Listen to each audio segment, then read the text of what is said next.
Hello and welcome to Carolina Update. As you may know, Carolina Update is a program which we dedicate to the public interest, and we try to address ourselves to issues which affect us and our community. I'm Mike Hyatt. With me is Bill Sharp from Channel 5 News. Our special guest today is Mr. Charles E. Smith, who is with the American Opinion Speakers Bureau. And before we get started in the program, Mr. Smith, I of course would like to welcome you to Charleston. It's nice to have you here. Would you tell us, please, sir, the American Opinion Speakers Bureau, does that signify some sort of political affiliation? No, it does not. It's an educational organization. It's the Speakers Bureau of the John Birch Society, whereby we invite the public to come out to meetings and explain our viewpoint. It's an educational organization. I'm a lecturer with it.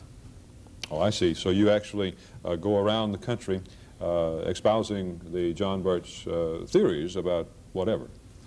Well, not John Birch theories. We simply tell the American people the truth, and truth is never a theory. For example, the truth about the Panama Canal and the Canal Zone is that the canal and canal zone were and are unincorporated American territories, and every court decision ever made pertaining to the canal says that those things were ours.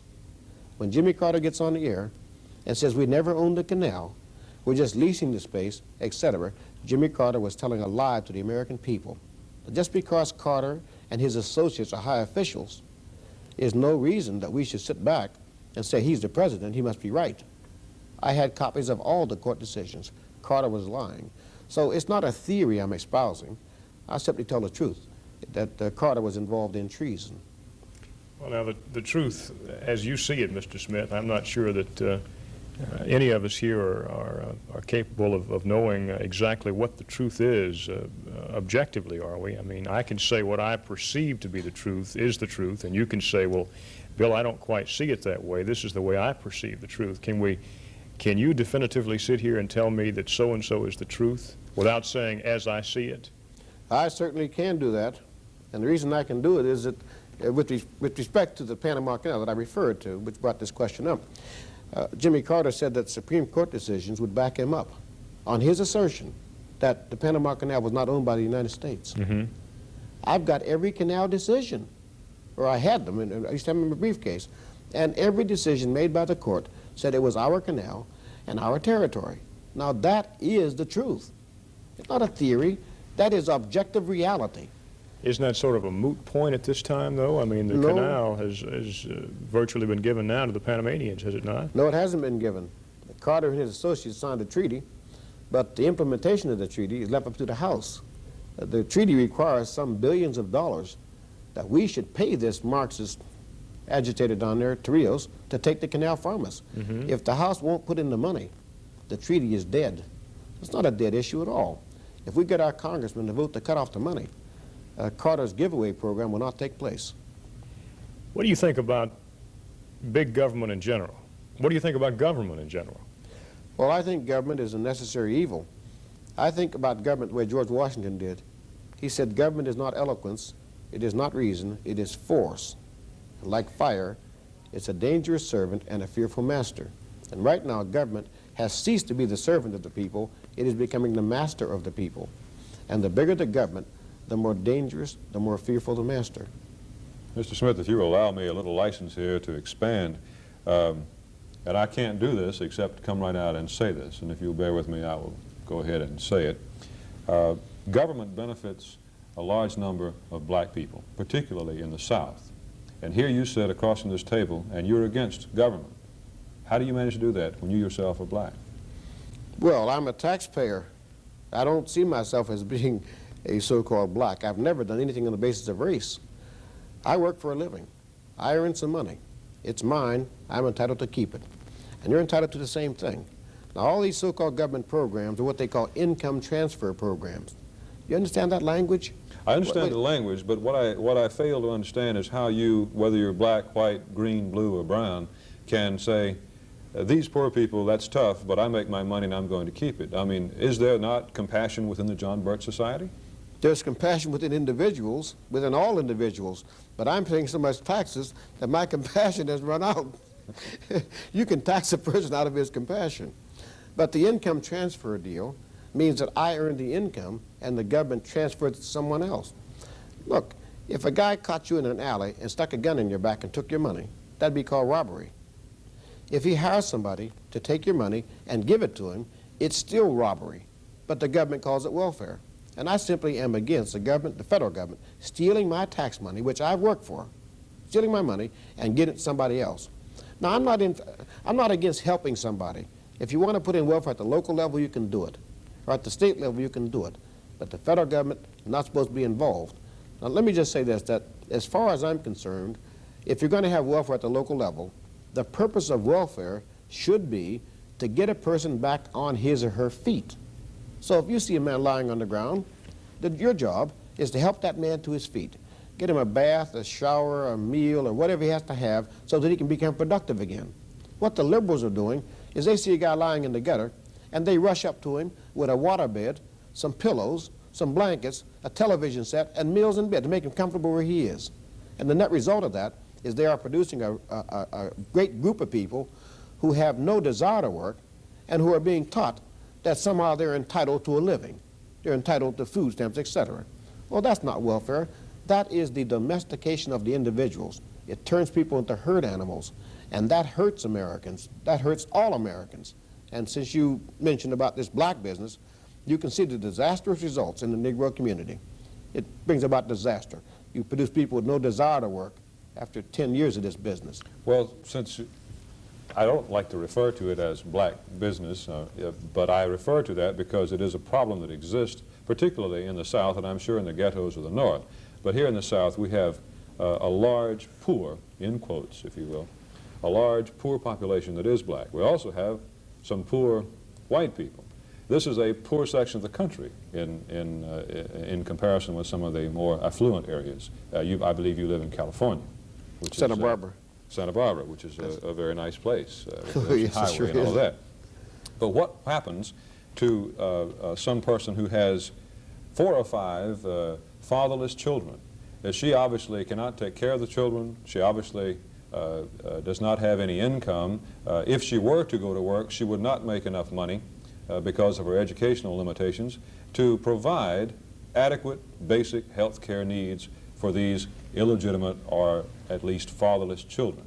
Now, this is a situation that does exist, and I know that there are many people in this audience who will say, he's right, talking about you, because welfare is doing an injustice to our people, and I am taxed too much for this, and something else is wrong here and there, and they will go on. But the fact is, from a humanistic standpoint, what do? You say we do it on a state level.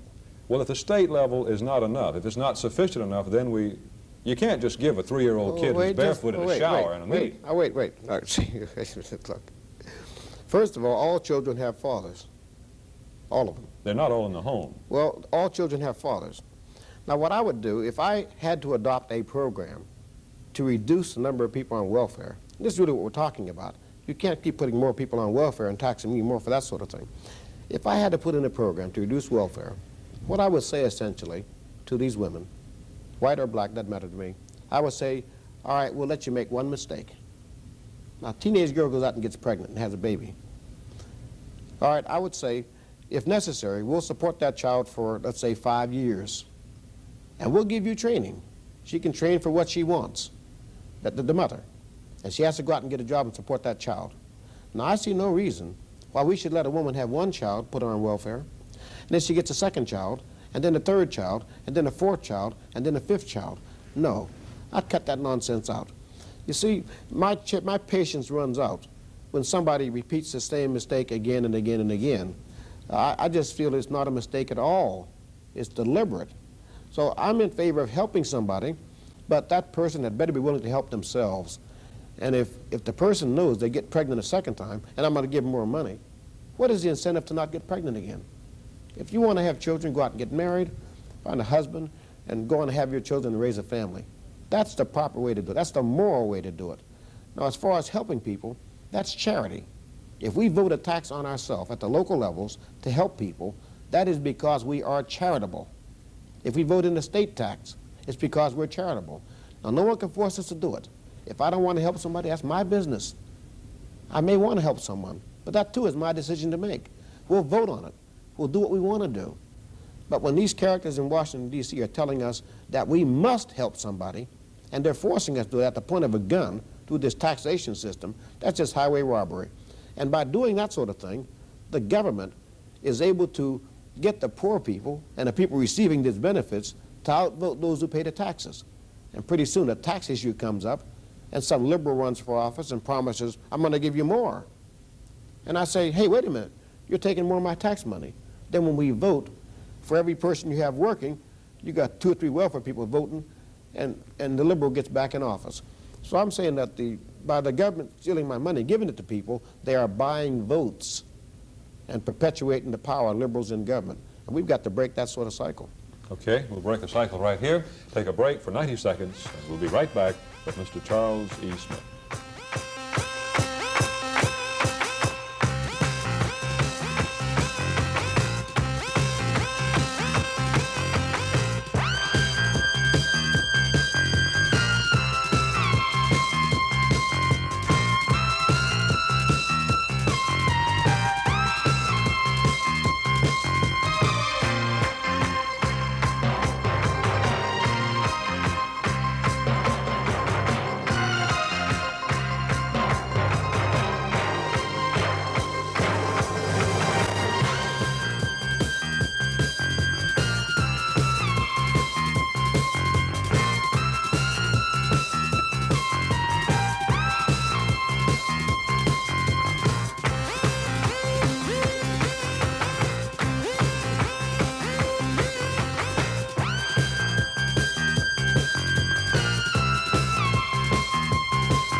Our guest today is Mr. Charles E. Smith, who is with the American Opinion Speakers Bureau. And Bill, when we broke away, I believe you said you had a question you'd like to open with.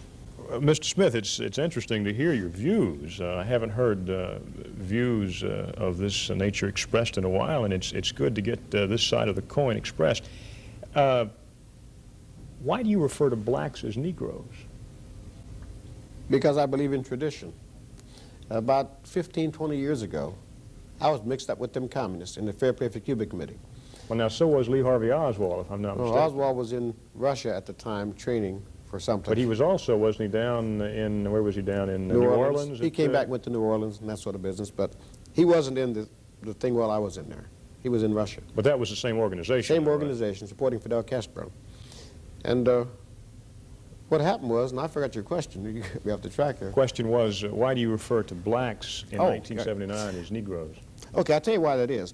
I attended meetings with communists, and they were trying to find a way to transfer the allegiance of Negro people from country to race and race to a separate state. Now, your basic loyalties are to God, family, and country. They wanted to misplace the loyalty, and by doing it that way, they could eventually bring about a racial civil war or have Negroes agitating for a so-called separate state. Now, the maneuvers they went through, this was discussed. I was with them communists when they did it. They want to change the name from Negro to Afro-American. That didn't work too well. Then they came up with this business about, well, we got to sever connection with the white man, the Western world. White guys wear suits and get haircuts. We'll stop wearing suits and stop getting haircuts. Africans don't get haircuts. This kind of nonsense. And hence the African dress supposed to be them funny-looking robes, so-called dashikis. They tried that. It didn't work. That was inspired by the communists? I was with them when they were planning it. You're darn right. Okay. Now, they went from Negro to Afro-American. That didn't work. They went from Afro-American to so-called black nationalists. That didn't work. And they went from black nationalists to so-called black. That's where they did it. And the net result is that they have produced much more racism, even though it's not recognized, among the Negro people than ever existed before. Now, a racist is a person who makes judgments about race. They develop programs based on those judgments, and then they carry those programs out through the government. That's what Hitler did. And every time you see these so-called black leaders opening their mouths, it's race, race, race. And they got to have this program and that program. Now that, my friend, is what the Ku Klux Klan was doing in the South. Now you say They you made believe... assumptions about race, developed programs based on the assumptions, and carried them out through the government. It's racism, no matter who does it. You believe in tradition, thus the term Negro, but the tradition of the black man in this country has been one of oppression, slavery. Terrible things have happened to the black man in the name of tradition in this country. So if you espouse tradition, you're also espousing these terrible things, are you not? No, I'm not. I didn't say rigidity. I said tradition. Things change. And changing within the framework of the Constitution is fine with me. In fact, I'll tell you something. Perhaps the modern miracle was that the Negroes were able to survive after the Civil War. Here were several million people with no land, no way of life whatsoever, just cast out all of a sudden. All of a sudden they were free, nothing to do. And I tell you, had it not been for the close bond between the Negroes and the white people in the South, there's no way in the world Negroes could have survived. If America has produced a modern miracle, it has been the survival of the Negro people. Now, if you look at things going upwards in this country, if you wanted to correct the so-called traditional abuses, or if I had the opportunity to do it, what I would do is repeal the Due Process Clause in the 14th Amendment, and I would also repeal that section about the national debt in the 14th Amendment, because the 14th Amendment itself allowed segregation. If you wanted to correct the abuses, you'd repeal that 14th Amendment. The sections, not the section making us citizens, so to speak, but the sections allowing for segregation, that due process business. So I would be in favor of amending the Constitution or deleting those provisions to eliminate the abuses that took place in the South here. So traditionally, we've always been going upwards, striving upwards, and I'm in favor of that striving and struggle. It makes you stronger. But you do believe that down through history, the black man has been oppressed, or if you want to refer to him as the Negro. There is no question about that. I'd be a fool to deny it. When you were coming up, weren't you at times forced to go to the back of the bus, or forced to go to a restroom that said colored only, or forced to drink out of a water fountain that said colored only, or something like that? You grew up in Pittsburgh. Don't tell I'm me. glad you asked that question. I said, How was it when you grew up? Now, you grew up in the North. Granted, I said, Pittsburgh, not Vicksburg. Okay, all right. In Pittsburgh, I never saw any of that. You never saw No, any I of never that. saw Did any you of that. feel subtle discrimination growing up? Not until I got out of high school, and I went to get a job. I couldn't get a job, and all my white friends had jobs. Right. And I grew up with Poles, Yugoslavs, and a lot of immigrants from Europe. And what puzzled me was how they got those jobs. I used to go over early in the morning, right by the railroad tracks, and I'd get the want ads, and the guy said, these jobs are already filled. And I thought to myself, well, how'd they fill the jobs when the ad just appeared? And then finally, I said, well, the ad just come out. And the guy said, oh, that, you need 2 years experience. So I waited for ads dealing with apprentices. And I'd go over, and they would look and say, you need 2 years experience. So I figured to myself, how can I get 2 years experience if they won't hire me in the first place? So I asked my white friends. I stopped them on the way out of the railroads and asked them how they got the jobs. What happened was that the union had gone down to the American Legion Hall and posted notices that they were hiring. Negroes couldn't go in the American Legion. The only guys who got the jobs were the white guys who were brothers, cousins, twins, relatives of people in the Legion. Didn't make any sense to me until I began to study what was going on. What I discovered was that the very people in those unions who made it impossible for us to get the jobs were sitting on the board of directors of the NAACP and the Urban League. The guys at the head of Baltimore and Ohio Railroad, Meston Machine Company, Westinghouse Electric, those characters, those white people, were sitting on the board of directors of the NAACP and the Urban League. What they were doing was freezing Negroes out of jobs and then setting up an organization so we'd go protest. And the net result of that, in building that so-called NAACP, was to use the Negro people to create socialism in America, these so-called government programs. Well, I saw that. I was a victim of that sort of thing, but I saw through the con game. Our so-called friends, the NAACP is a white organization, it's not a Negro organization. Never had been a Negro organization. What do you think of the NAACP? I think the NAACP was formed as a communist front. In fact, I know it was. The NAACP was formed after the communists and their allies crushed Booker T. Washington down here in the South. Well, now, you don't I think could get Dr. into- Martin Luther King was part of a communist conspiracy? NAACP was formed in 1904, before King was ever born. But he was certainly a big leader with the NAACP, was he? Oh, not? yeah, King was leading a lot of things. I think Martin Luther King, if you study his activities, had one solution for every problem: another government program, another federal agency. That's just more government and higher taxes. You look up today, and everywhere you look, you got some federal bureaucrat running around shouting, Negroes being picked on here, women over here, and this sort of business. Well, I, for one, I'm getting sick of that nonsense. Martin Luther King wasn't the least bit interested in the Negro people. What he was doing was using our grievances, legitimate grievances, to promote government programs. Now, when I was with them communists, my wife came to me one day, and she said, can't you see what they're doing? And I said, what? She said, they got you and your friends in the street making all this trouble. And every time they want to solve the problem which you created, they set up a committee in the government. And they get appointed to the committee. And I began to look up. And there sat them bunch of white liberals like eagles sitting on a carcass. Now, that's what's going on today.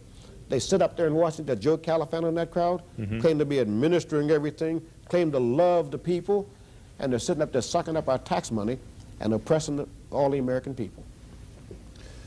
Mr. Smith, this is very interesting, and I know we're going to be bound by the time limitation here. We're not going to be able to ask you all the questions or touch in all of the areas that we would like to touch in, but you keep referring to them communists and that you were involved with them communists.